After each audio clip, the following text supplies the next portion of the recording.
Okay, in this video, I'm going to do two things.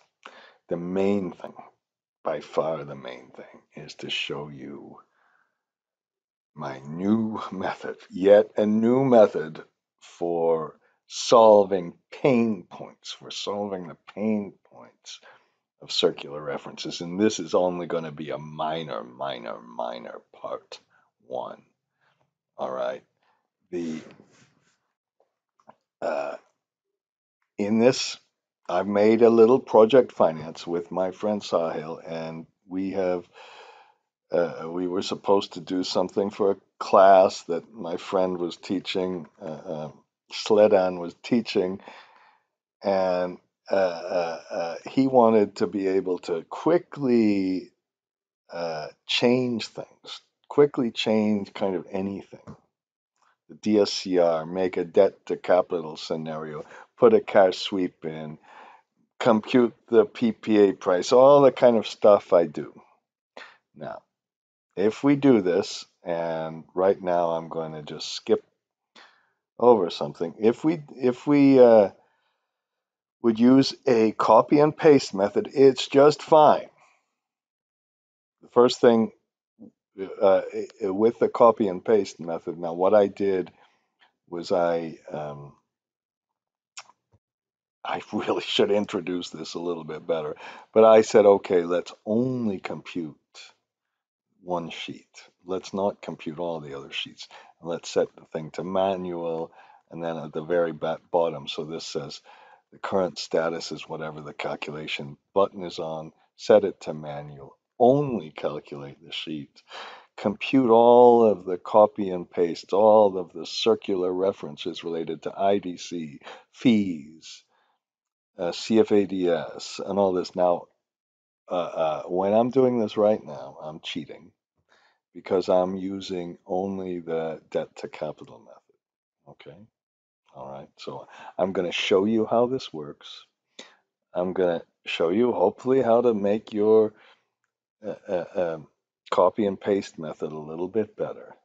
But then I'm going to show you why this, our method can solve the uh, pain points in project finance models. And the pain points, and I have to, this is really bad. I didn't thank Hetty yet, but she has done everything with this. She has been instrumental. Sometimes when you press the stupid copy paste button, it doesn't work very quickly. It takes a really, really long time. Sometimes, and this is what I'm showing you right now, every time you make a little change, you got to press that button, and it is irritating. Okay. So you can't remember, you can absolutely not use the iteration button. So this is solving circular reference. And if I'm making this video during the corona crisis and every day feels like a circular reference. And then, if you add really complicated curved sculpting, not just sculpting is not just setting a flat DSCR all the time and sizing the debt. Sculpting can mean you set a minimum DSCR, and that minimum DSCR can be different than the average DSCR. And then you can solve problems with these horrible things where you have different currencies but multiple different issues, multiple different tenors and interest rates. And then you can add all sorts of complicated things into the funding, such as putting some things in the borrowing base and others not. And then you can solve this thing with P90, P50, P99, blah, blah, blah, blah, debt to capital, all sorts of different debt sizing. And then you can add, look, I haven't finished it yet. But these are some real pain points. These are some really, really big pain points in the models. So right now, all I'm going to do something very simple. Every time I would change something, let's say I want to put a little more debt in, see what happens to the equity IR. Every time you have to run this little circular reference. No big deal, but whatever. It's a little pain. I change the debt tenor a little bit, and I have to run the circular reference. Okay. And that didn't take long, and changed the debt tenor a little bit different. For some reason, the circular reference error did not seem to appear that time. I don't know why. I change a scenario and I put a little bit of higher capex in. And then I have to run the circular reference every time. Now, instead of doing that, we're going to just put our parallel model method in. And the gigantic innovation that I have to thank Hetty for is that when we do this now, and this is really why I haven't been making videos, I've been working with her every day and getting in trouble. Oh my God, I don't want to, whatever, I shouldn't say it. I can move we need to get some data into basically, we call it a UDF input sheet. And we get some variables in, and these variables are used in the program, and I'm going to show you how everything works. This is just one of many, many videos, and in every single video, I'm going to not only talk about the UDF, I'm going to talk about a project finance principle. Okay. Now, the result of this circular reference, in this case, we're only working on the funding portion. So we get a funding output. But the really big deal is you can move any of these around. You can change any of the outputs and put any outputs in and add some other things very, very easily. You can add, subtract things, change things. And it's really, really basically like, not like programming, but I put it, I think here. I stole something. I gave him introduction, somebody named Boris from France. He said, everybody knows Excel. We all do Excel. Your mother knows Excel, but whatever. Excel's the great unknown. Nobody has good practice, blah, blah, blah. And now I'm going to tell you the truth. There's a language in Excel called VBA, M and other things, but I don't know what it is. And Excel has good capabilities, and basically Excel can do just about anything you want it to do. Yeah, okay, this was pretty good. And then, so I'm going to show you, and we're going to make a totally uh, flexible, uh, uh, it looks, oh God, it looks hard, but it's reading, writing, and arithmetic. We're going to show you, I'm sorry, this looks like modern art, but it's really, really easy now to just go to up here, you go to the UDF inputs and you add a variable. We're going to add some variables for development, how much percent you recover in development fees. We're going to add variables for liquidated damages. We're going to add variables for actuals in project finance. We're going to add all sorts of variables. And instead of doing it the way I last time doing it, which was way, way, way, way, way too much of a black box, this time you just insert your variable, you assign it, and you do a tiny little bit of arithmetic. That's exactly what you do in Excel, but it's VBA. It's a tiny different language. It's not like learning German versus learning English. Certainly not like you're learning Korean. Kamsamita. No, no, no, no. It is it's like a dialect. It's so close. It's so close. It's like a dialect. And then we can adjust all the outputs. And then I say that what we have to learn how to do is read the variables in from this one, write the variables out here. That's reading and writing, what you learned in school, I hope. And then you do a little bit of arithmetic to make the calculations. It's reading, writing, and arithmetic. That's what any Excel does. That's what any programming method does.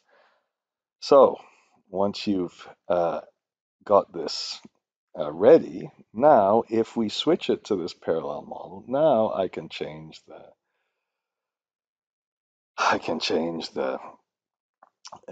debt tenor, okay, and I can change the debt to capital. And please, if you've turned off my videos before because uh, because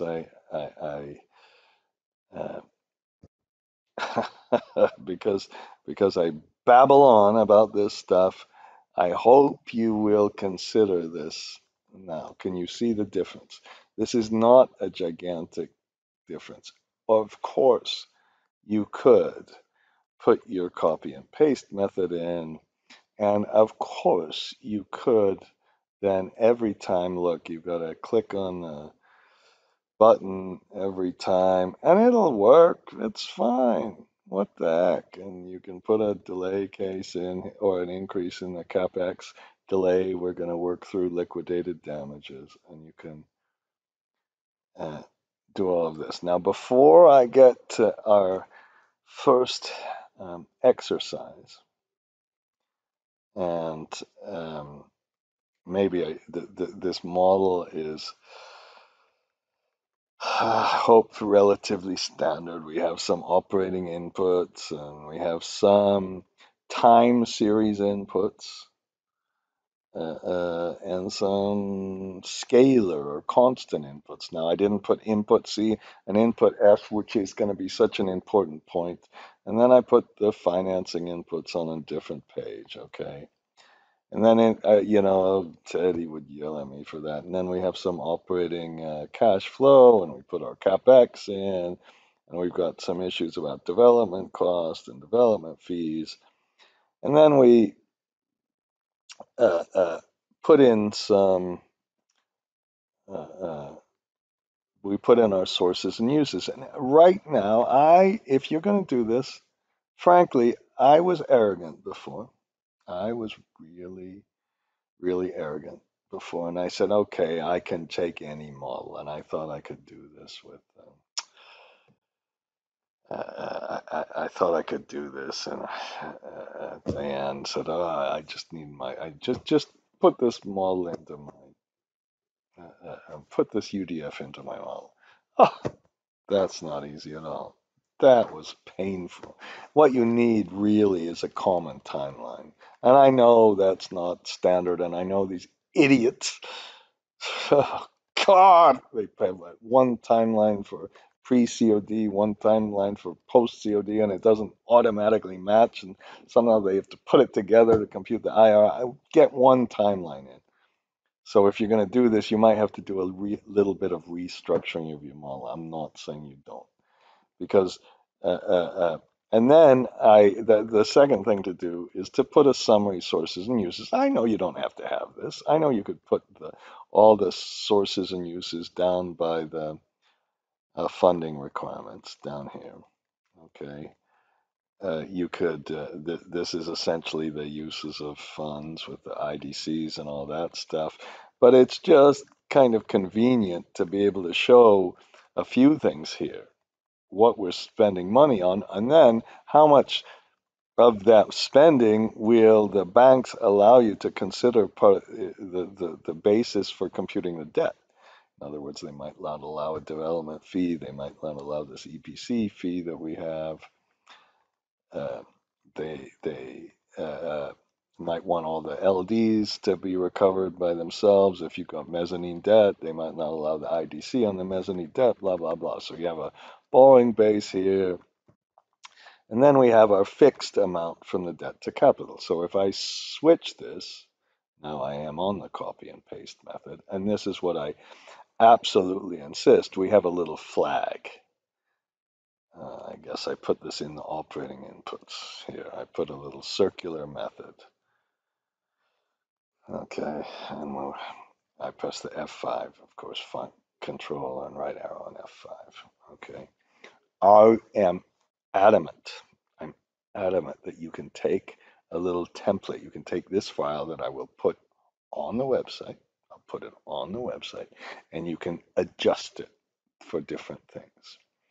And so the first uh, exercises I think I'm going to uh, uh, uh, work through is to say, what happens if we, after that, I'm going to work through some issues with what happens if there are different things in the borrowing base and so on and so forth. So I'm going to make a series of different videos. But I wanted to emphasize one thing first that Hetty just insists on, and she's absolutely right. She says, look, when you do this, make a little switch, and make a little switch that says we can use, because nobody's going to believe your UDF method. So you've got to be able to use the old copy and paste method, which I tried to show you can make a little more efficient. And getting all these things, at least for the funding part of this right up front, is a way to make this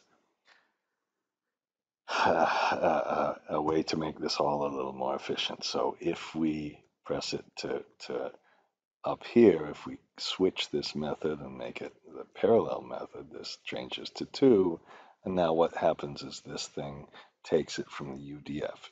And the UDF, in turn, takes it from, you might have to wait for a second to have it calculated occasionally. Whoops. This takes it from this kind of mimicking of the whole, at least this one, we only did funding and we only look at the sources and uses over the funding period. Okay, and very good. And then you can put little flags in, you can make your own switches and all this, and all of these variables simply come from other places in the sheet. And I need to press my mark links from perhaps other sheets, and let's just leave it to 2. And what I had done, I just screwed up a little bit. Okay, I put these things. Suppose I'll leave them there. You can in the generic macros, you can put a little option. This option I had switched on that creates, whenever you have a new title, it creates a little group for you. Okay. All right.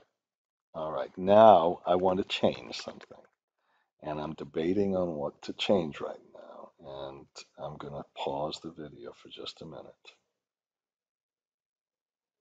Now, I was going to change this sculpting to the annuity, and really, right now I switched the taxes off, so I've cheated in very big ways. That's why the copy and paste routine goes so quickly, actually, one of the reasons. Okay, so I'm not going to do that. Instead, I'm going to start working a little bit on the development cost. Okay, and I wanted to, when I do this, it's not only about the copy and paste. What I want to really emphasize, it's about the structure of the Excel model. Okay, now development cost. I'd love to digress and talk about the theory of development, because in this coronavirus, they're talking about developing of the drugs, the vaccines. And they go through this stage with the monkeys, and the stage, oh, the poor monkeys, if they die, what? And then the stage 1 with the research. They first have to do some research in the desk. Then they go through the monkeys. Then they go through a few people, and then they go through more people. And then they have a really big test, and then they apply it to the whole population. That's like development in our model. It's like different stages. And I thought I did this Moderna. I thought come on. Oh, here we go. Here, this is the stock price of this Moderna, whatever they are, and they're claiming they're going to get a vaccine, and we don't know what the probability. If they hit the next stage, their value will go up, and the next stage, their value will really go up. So, and then I guess let me do this. Okay, and did we get that here? And if we go to 1 year, this is Pfizer, and I guess they just went through a different test. I don't know what happened here. They went down, and then they thought they're going to develop a vaccine, and maybe the probabilities are going up and down. Who knows what's really happening? Okay, they're kind of volatile. I think that volatility is driven by probability. Anybody who says it with a development cost and a development fee that's got anything to do with the IRRs and all that, it's all about probability. You can't do valuation in a development phase the same way you can do valuation in other phases. I go crazy about that. And I'd love to talk more about it, but I'm not going to, because instead we're going to put some development costs in now. I'm going to have to work through some of the model, and then I'm going to probably make some mistakes, and I made and I'm not going to put a development fee here yet. Okay, so we put a development cost in, and then what I did is I put a 1 divided by H9. What's H9? That's the construction period. For the development cost, I suppose I suppose I should put a development S curve. And really, if you really are interested about it, it's really about different stages and being able to cancel at different stages and spending less money on the first stage, more on the third stage. Think about these drug companies, okay? And I'm just going to say, okay, we spend 1/11th of it for each period. All right, and we can change that timing of the development period and everything else. And then the next thing to do is to say, okay, well, if we spend this money, percent of develop, this is the, how about I better use a percent. I better put this like this: percent of development reimbursable by the lender. Okay, and we could make this either 100%, and really what you want is a lot more than 100%.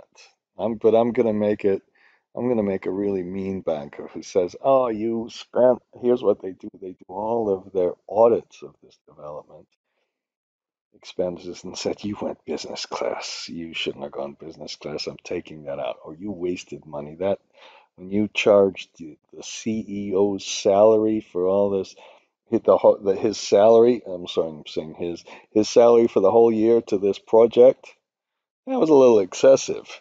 All he did was think about this project at night, one night, and went to one board meeting on it. So we're taking that out. So they got to do all this analysis of what's really going to be in the lending. Now you're really still going to spend this 300,000, but we're going to say only 75% of it is reimbursable by the loan. We're only going to get a loan if we get 80% financing or whatever. Yes, 80% financing, we're only going to get 80% of 75% of the development fee. Okay. And then we go through our operating model. And in our operating model, we put in this development expenditure that we get from, that's the sum. And just 1 minute. Okay. Okay, I just ran the generic macros and showed that comes from another sheet and put the little whatever, the little flags up there. And by the way, Eddie helped me get a badge for this thing. It was really good, like a award or something. I didn't come in first place, but whatever. I'm very happy about that. Won't really get me much, but good. Okay, so we spend this money over a development period, and then we're past our development period. Now, this development period is going to be eventually one of these things we just take from the other sheet. It just comes from this operation model, and I guess I didn't color it. If it's a true false, we could do the coloring afterwards instead of before, if you like, blah, blah, blah. And we're there, okay? And then God, okay. No, no, no, I'm not going to do that. Okay. So now we have our development cost, and we're going to say, okay, out of this 300,000 of development cost, uh, uh,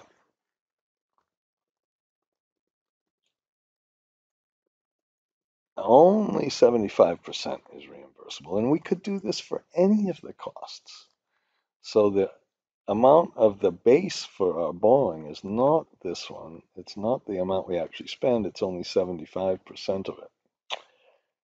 And what that means is, at first, we need to, in our UDF input sheets, okay, and please bear with me for a minute. We have to create a new variable. We have to create a new variable. Now, my old method, this would have been a pain. And in this method, it's not a big deal. In fact, here's the kind of stuff you can do with this UDF sheet. You can take this and press Shift Control Plus and move all the development up here. And then you can add a variable that says percent reimbursable. Okay, and then we could put percent of development costs reimbursable. And then now the other thing we need to do is define this as either a, a constant variable or a time series variable. And a lot of people uh, do this one now. You have to put the capital letters here, and then you can put, as this is a percent, I suppose, and put this here. It just looks for the first number. It really doesn't matter so much where you put it. So we could get this from here, or we could get this from the other sheet. It really doesn't matter. Okay. All right.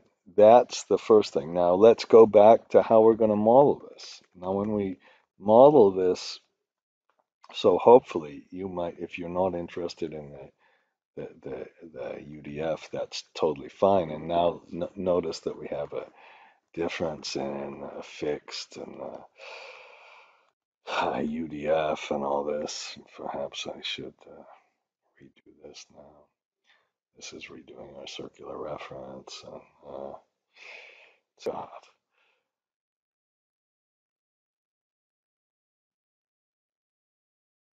The reason I put these little grouping things in was because, I want to focus really not on the debt sizing. And I'm going to blabber on about why I think you should put debt sizing and have a separate debt sizing routine from a debt balance routine if you're using sculpting to size the debt. And I always get this wrong, so I want to turn off the debt sizing here. So I think you have to go to the bottom, don't you? And we're just going to then be able to focus because of the kind of putting these things just in column B. We can focus only on we skip over the debt sizing and we focus on the funding. Now, for the development cost, I said, okay, let's first get the development cost. And since it's a red number, it comes from a different sheet. And I didn't color the sheet. Well, I suppose it's a red sheet anyway. And then we say, well, how much of the development is equity only? Okay. Did I spell it right? Perhaps I did. And how much comes from both debt and equity? The fact that, of course, by this, if it's 75%, that doesn't all come from uh, uh, debt. That we're just saying, the bank's saying 75%, that's the CEO's salary. That's crap you paid to your own financial advisor. That's fluff you put with the charging all these HR costs to the project. All of that stuff. We audit that and we say, no, we're going to allow 225, but then out of that 225, we get a different project cost, and that project cost, 80% of that project cost is uh, excuse me, I hope I got this 80% right. 80%, ooh, how horrible, really. 80% of that project cost is debt to capital, and then I choose one of the methods, and I choose the debt to capital method. I perhaps should have uh, elaborated on that just a little bit more. Just wait for a minute, and it'll come back. There we go. Okay. I don't know how much of this slowness comes from different things. I swear that I'm working like crazy on assuring you that that UDF takes up almost zero additional time. We can make it take, the only thing that takes it a little more time is actually printing the whole thing out. Okay, so then we can get all of our development cost here. Okay, and then we have the development cost that's debt and equity, and why I didn't put a sum thing, that's totally bad practice. Okay, so we get the uh, how much is by uh, uh, the debt and equity versus this. And now what we're going to do is have to go through our reading, writing, and arithmetic to get this all into the UDF. Okay, and and then once we have this, we put our development cost, for our development cost up here. We don't put in the debt base, we change this, and we don't include anything. We don't include anything for the development cost before the financial close. Instead, I should have said this, we can, we put a reimbursement date. And my friend said, oh, it's so important to spell things right, but I can't.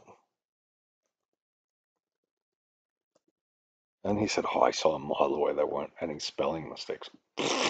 Big deal. Okay, whatever. So that's our we better get a sum of this flag, and it better just be one. And then we take, what I do a lot these days is I take the,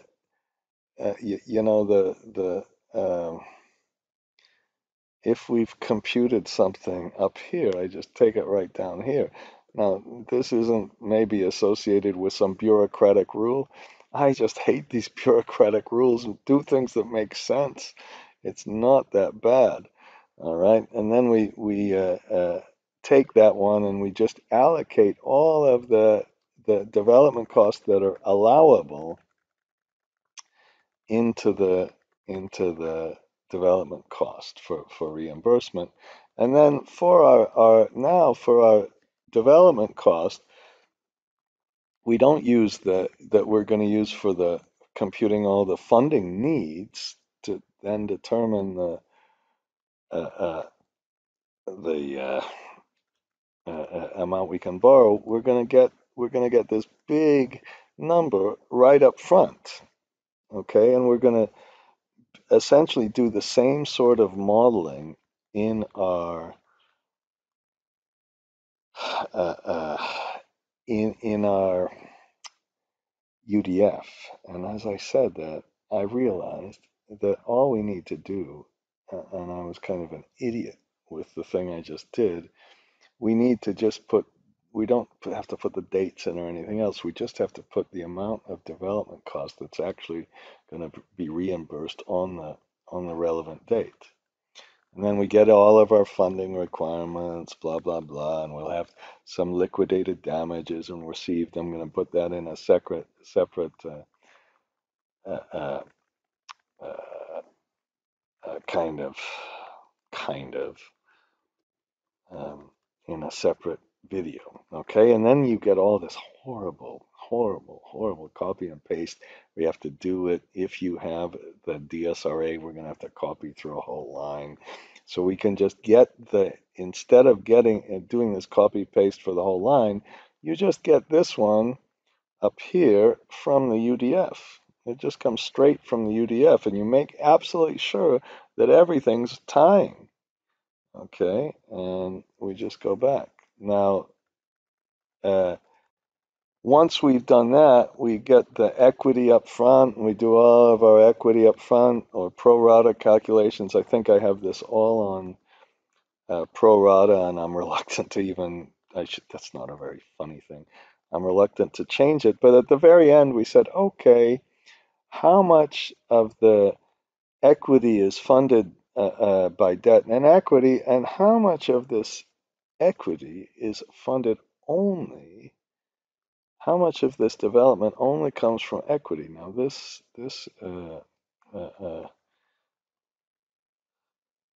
just 1 minute again.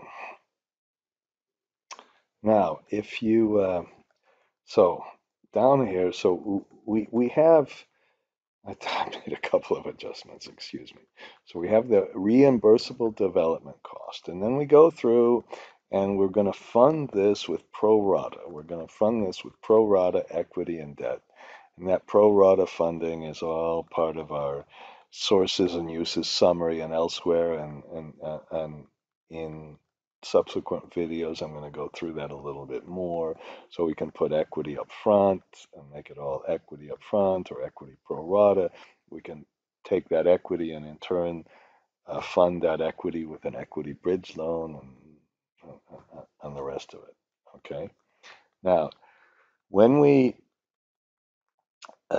fund it with pro rata, so that now we're funding it with 20% debt and equity and 80% debt. Then we go and we don't fund anything and we get to the financial close, and that big development refundable thing is up here, right up in front in the development in the sources and uses statement. So we fund it some with equity, mainly with debt, but some with equity.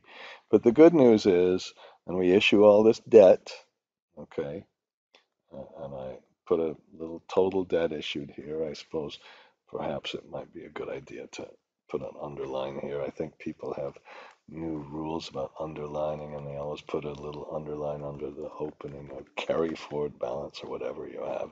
So we issued some equity for that, but then here's the really good news. We got 225 of it back. We got all, this was not money we spent. We get that all back, and we got to figure out really how much money we really spend and how much we don't. So the net amount after you did this, we funded all this. Uh, this is all the equity financing. This is, excuse me. This is the amount, I think I swore just now. This is the amount of the total equity that we funded. Okay. Up a new word, non-borrowing base items. Okay, so this could be a lot more than the uh, just the development cost, but notice we get this back. This is the amount we get back, and this is the amount that we finance. So net, we financed a positive 75,000, and we didn't get that back. And now I hope what you noticed that I've been struggling with this a little bit. That's okay. And this total equity finance, by the way, that's the, when you finally compute your equity IRR, and I'm absolutely sure I don't have that correct, we put equity contributions from sources and uses, and we would use this this total equity financing amount. Okay, and then we can look and try to investigate, well, what happens if we change this amount that's reimbursable and blah blah blah. Now this will, as this amount affects the uh, the debt, as this amount affects the debt, it will have an effect on equity IRR. And now let's illustrate how we would get this into the UDF, because it's not in there now. And I want to show you a little bit of programming. So the first thing we do, and if this works, which it probably won't. Uh, First of all, I guess this is kind of good. I can just delete something.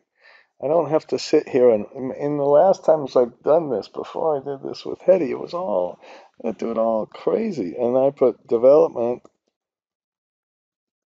and we make our own, so we make our own variable name. It can be as long as you want, okay? And this is the amount of development reimbursable at financial close. Now, and this is now, it's not going to be anymore an input C variable, it's going to be an input S variable. And now I just take this because it's not, has nothing to do with anything circular right now. Instead of putting all this date in and all this stuff, I just put it in right here. Okay. And then we get our amount, hopefully. Where is it? I passed it. Come on, there it is. Okay, and the development expenditures, this was totally wrong. The development expenditures, suppose I can just take that from here. Okay, and now what we could do is eventually, let's just skip all the way to the output. What we'd like to do is get this whole output tied into what we've done. And I think the main thing to do really is, in the uses of funds, we're going to replace the development expenditure with the reimbursable development expenditure. That's the first thing we can do. All right. And then the rest of the program should work just fine. And I'm going to illustrate just a little bit how it works. And then I might stop, or we could also put in, this is the, we can change some of the names. This is the equity upfront that you've drawn from the financial close, and we can just add another line for the equity that's the equity that was not financed by, not part of the borrowing base. We can name it that. All right, so let's see how we could do this. Okay, the first thing is uh, and right now, notice that in this development expenditure, this is incorrect. It should be just the reimbursable development expenditure.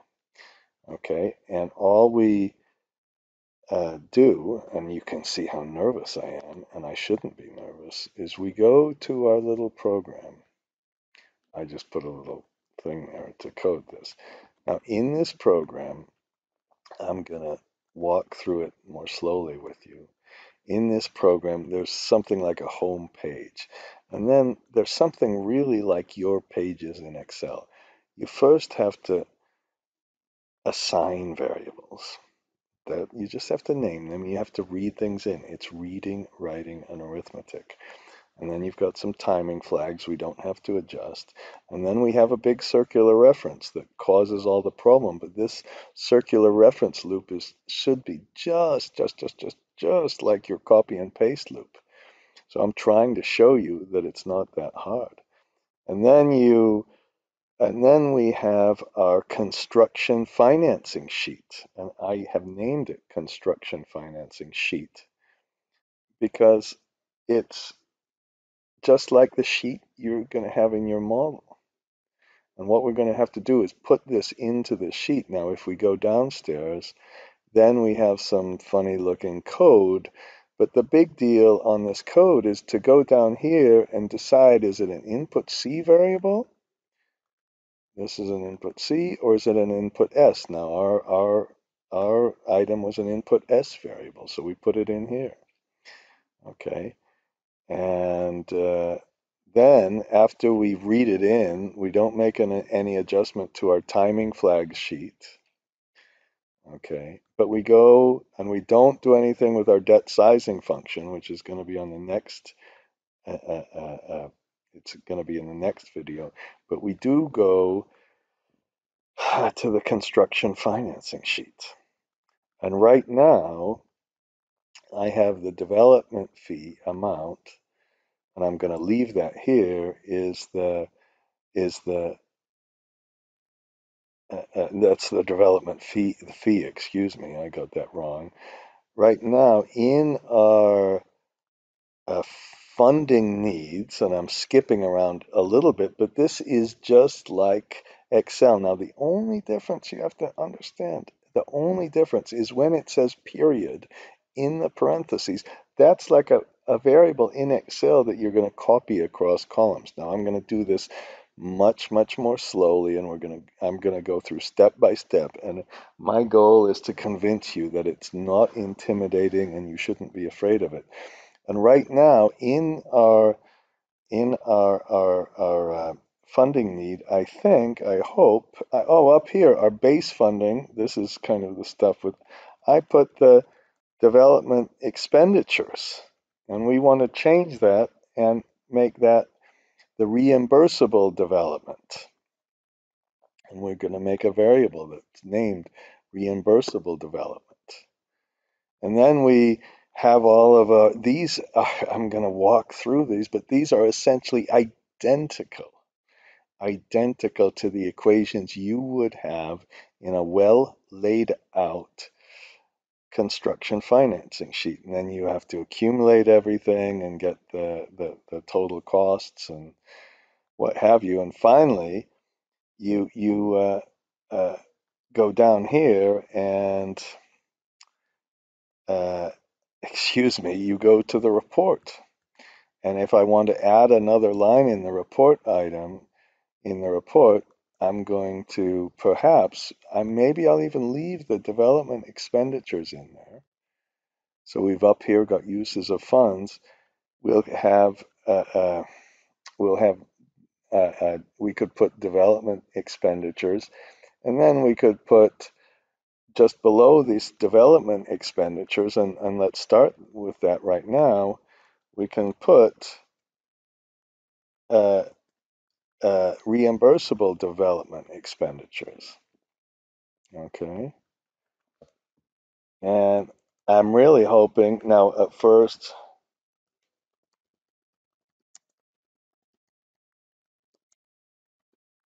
development, that's costs, how's that? Okay.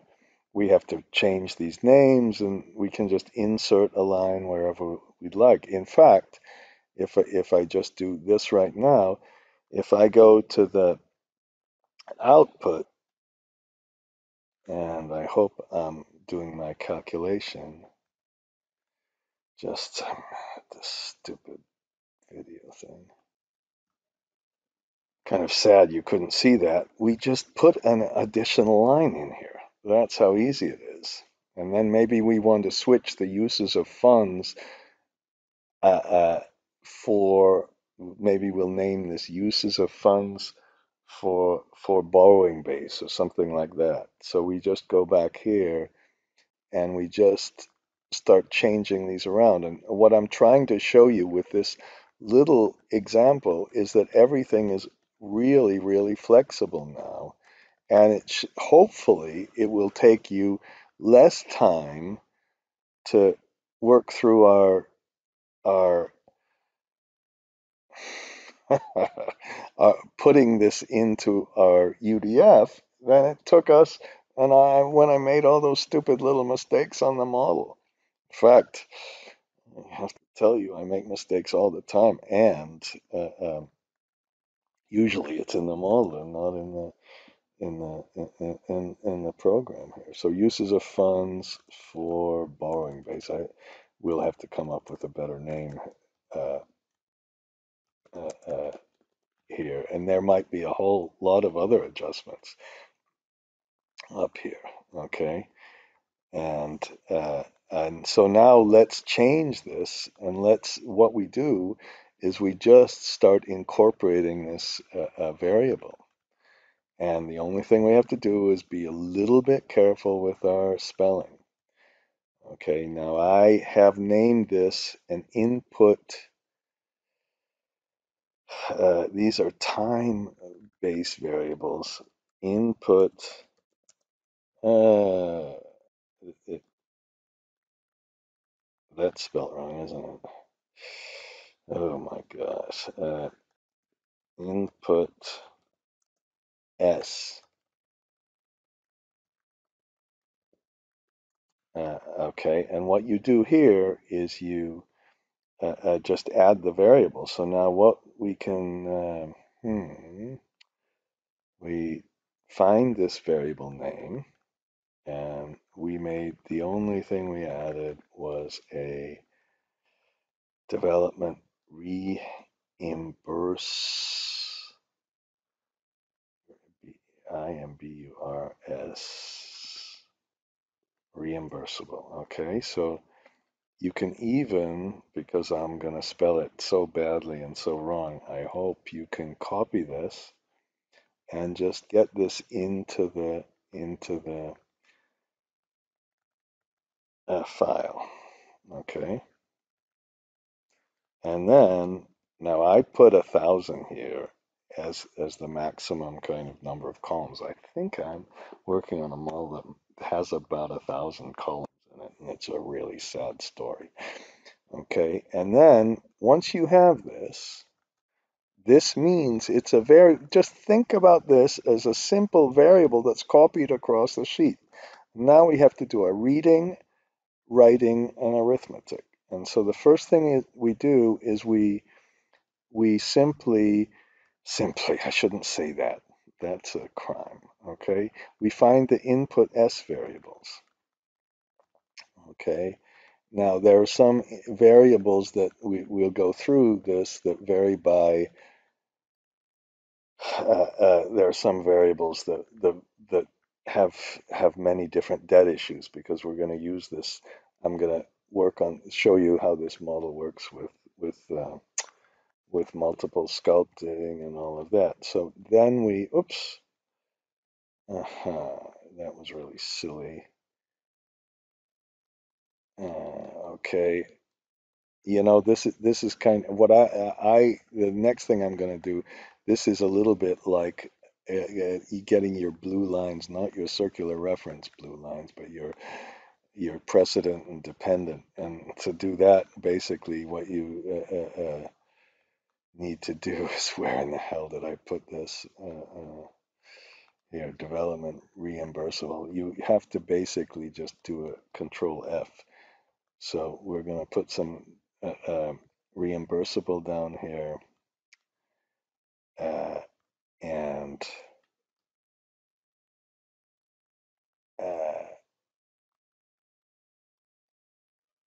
this is for our development S. So now let's just change this. Okay, and what this means is this is the name from that other sheet. And what you do is then you can replace that name. Oops. Oh, God. Look at this. I can't copy and paste. This is nothing to do with programming.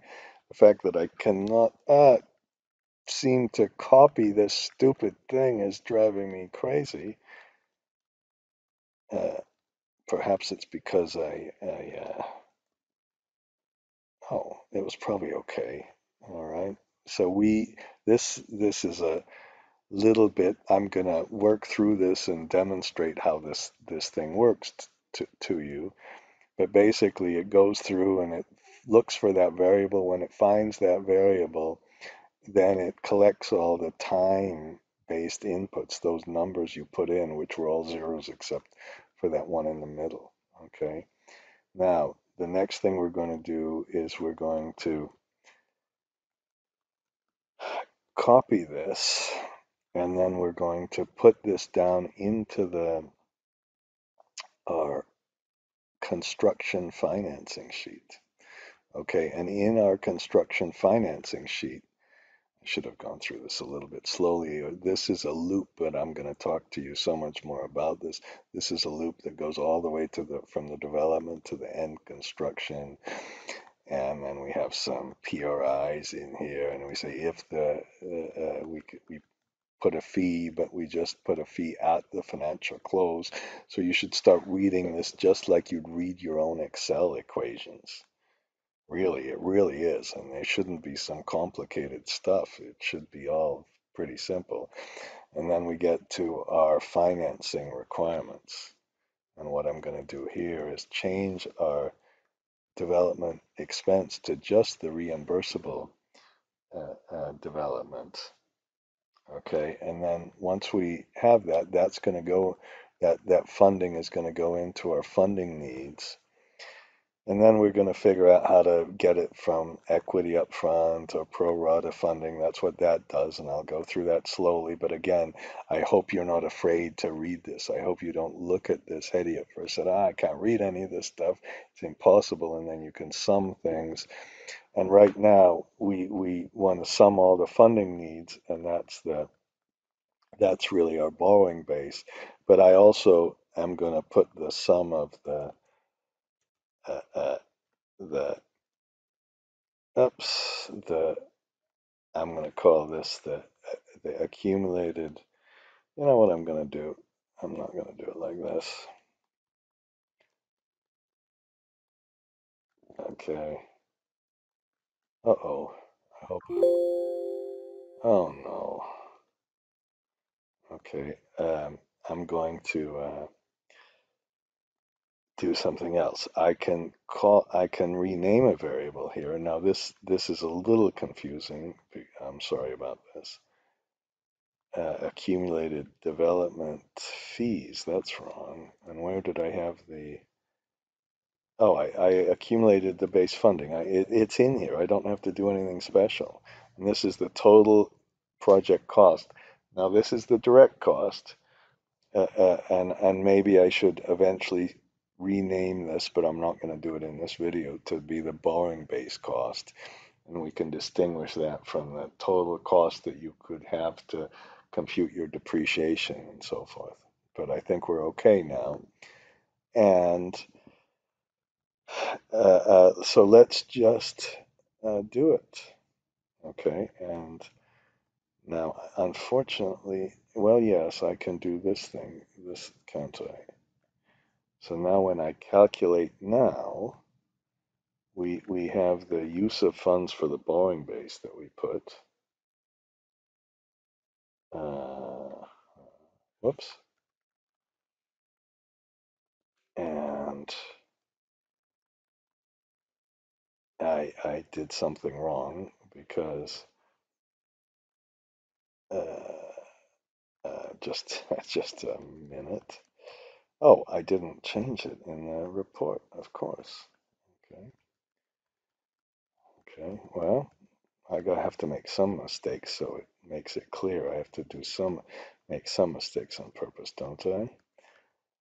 It looks like a complicated all thing, but all we're doing is we're taking the variables and we're putting them. And the key thing here is to really let you know that this is all very, very flexible. Now I'm going to walk through this. I just wanted to make kind of one little example at first, and this is my mistake here. Okay. So we put our development expenditures here, and then we put our uses of funds, and then we put our reimbursable, and this has to be here. And if I'm really, really lucky, which I'm not, I could have found the reimbursable. So let's do it. That's about as close as I'll get, right? Okay, and this is again, I consider this like the blue arrows. Okay, and then let's go all the way down to our little report writer. This is the one thing that can take a little bit, and you can be completely flexible with making different kind of reports. If you just want to only solve the circular references for uh, um,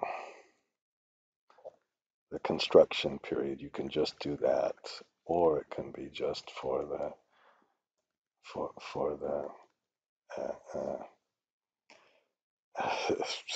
sculpting and everything else. I'm getting a little bit of tired, I think, here. And now let's try this again.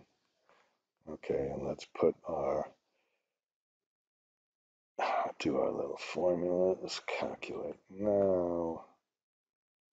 Okay, so I put I don't want this to be bold anymore. And I put the development expenditures up here, and now we only have this funding occurring. And once we have this total funding occurring, then we have the total funding needs, and uh, I'm going to have to uh, look at this number here, but that's not a big deal. Um, and let's do one more thing. Perhaps I like a little extra space here, and I'm just going to put a little another blank space just right below this one. Okay, and that's this idea. This is the concept of a parallel model. Okay, now this might have been a little intimidating. It might have seemed like a little bit of a pain to do, but I can assure you, because I've done this now, this is about the fourth kind of try I've made really to make this much more user friendly. And hopefully we'll come up with even better ways to do this. And at the very end now, I'm going to pause the video, and then we're going to demonstrate how the whole circular reference now works with our new putting our new development cost in, and how we can compute the equity funding and make our whole program just match and be parallel to the original one. Okay, I've got a little bit of a problem with formatting these days, but whatever. All right, okay, uh, let's pause. Okay, so this is the end. I've done a little work on this, and I've checked things over. I made a little mistake last time, but it was late at night, and I had a couple of glasses of wine after swearing and things like that. But um, I also put a option, little option where if you press 0, you get all of the outputs for the model. In fact, I don't, it says period label here, and it really should have a little space here. So what I'm going to do, again, just to illustrate how easy this is, you can structure these reports however you'd like. I changed the coloring thing too in the meantime. So again, we go up, let's go, we have all these public variables. Now one of these public variables I put is only circular outputs. I'll explain that in just a minute. We have all of these, and then we have our really big function, which is this is the kind of like the home page function, okay?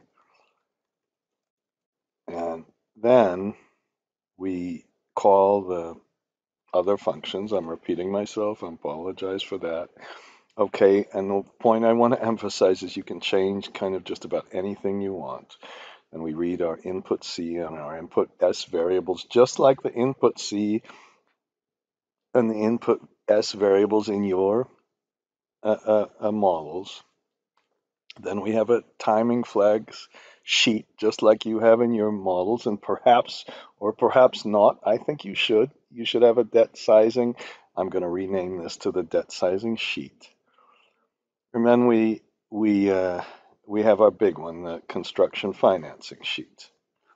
Okay, and I made a tiny little bit mistake when maybe you caught this when I put the base funding. I left a period and I didn't copy the reimbursable thing correctly. And then we have finally a reading, writing, and arithmetic. We have our writing section.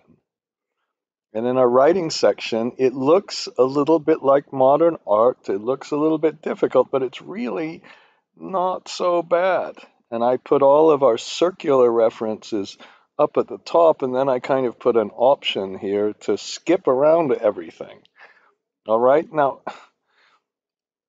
if you take my class, now I've got to sell my classes. If you take my classes, I'm going to explain how to do this. If you get your organization to say, invest in this, make a little bit of a capex in this, I'm going to teach you exactly from square one exactly how to do this. And I'm going to put a lot of the videos up here for free anyway. And then we have to find a blank one. Here's a little blank. So I want an extra little blank just before our little period thing up here. And all I have to do is go to it. You have to kind of go down one row and then just insert a blank. And it just inserts nothing but a blank here.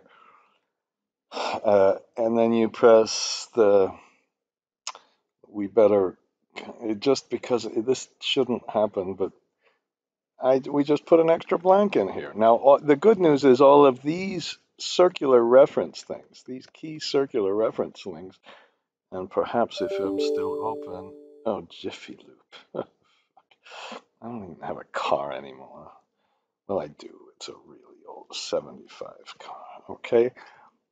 Because I can't afford anything. Who cares? I should stop moaning. We want to put maybe another, I want to put another space here, you know? No, I don't. No, I don't, because I use those. Sorry. Okay, and now when we link these UDF outputs, and I've got the parallel model, and now I can change my reimbursement of the development fee, and everything's working. And of course, you know, if you would have done this, I'm almost afraid to do this, if you would have done the same process with the copy and paste method, that's fine. We get a big difference, and then we have to run this circular reference. Okay, and again, the circular reference, I made it go quickly, and it's a small model still, and most importantly, we're not doing any really fancy sculpting or taxes or blah, blah, blah, or DSRA, and that's why it goes fast. But still, every time you change a little thing here, you'd have to run the button, okay? And maybe that you say, I can even attach that little button to all of this, but just wait, because we're going to go through a lot of issues. Now, the other thing I've done in the meantime is waste a lot of time on something. I said, look, once we have this, we can explain to people that first of all, when we're the developer, whether it's ourselves or not, I'm going to be a little defensive about development for once. Okay, and because I'm thinking about this coronavirus and all this, we have some costs we're paying out. Okay, and those costs depend on probabilities, and we cannot evaluate the IRR on development costs the same way we can evaluate the IRRs on regular old cash flows from a capital intensive project with pretty stable cash flows. They're so different. And we should compute our equity IRR on a pure cash basis, but in the next video, I'm going to put in a development fee. And here's this business of this bank reimbursing the development fee. So we can do it all.